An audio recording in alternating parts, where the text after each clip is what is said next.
Chinwe, good to have you on the show today. Let's go straight into these numbers. Could you speak directly to the findings of the report? Thanks, Esther. So the headline reading decreased marginally from 52.8 to 52.3 in August. And 3 of the 5 sub-indices recorded increases. Now, the output sub-index increased from 54 in July to 55.5. And that trend was seen primarily in medium-sized companies.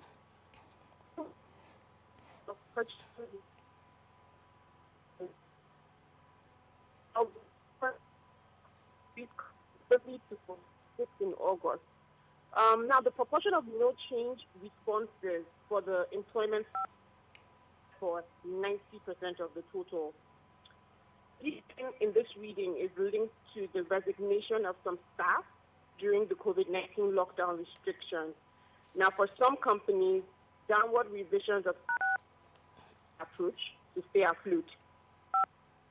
Some of the recorded resignations may have been on the back of restructured salary packages.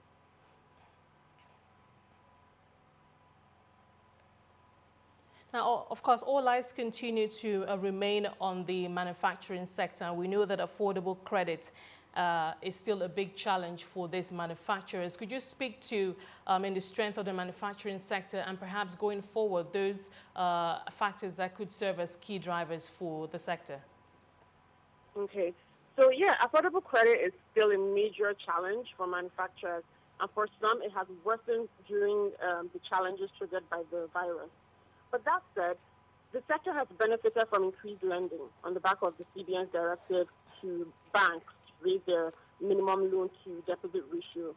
At its latest meeting, which was held in July, the Monetary Policy Committee noted that through this directive on LD allocation increased by about 3.3 trillion naira over a 12-month period, with the manufacturers emerging as the major beneficiary.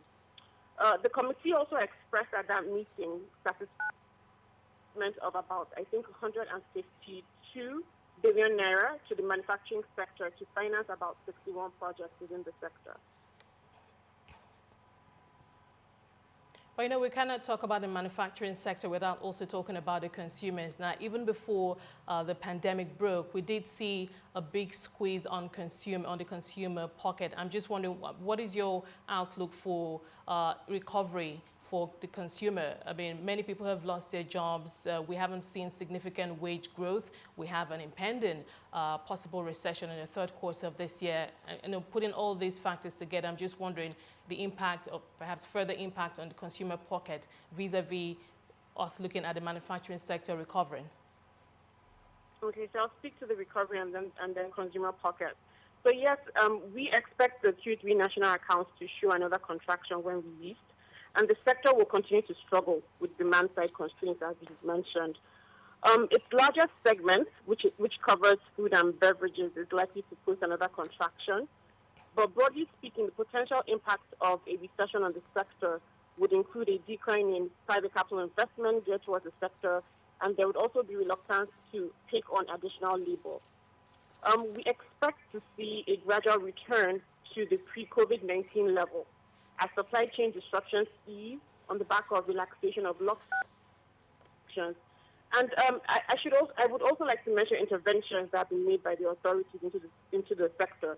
This should provide some support towards its recovery. However, demand-side constraints may linger, hence slowing the sector's recovery pace. Now, before the COVID-19 pandemic, based on our headline readings, the slow pace of the driver that was pulling down the headline reading was really the consumer patterns and soft. So soft demand was affecting the headline reading negatively.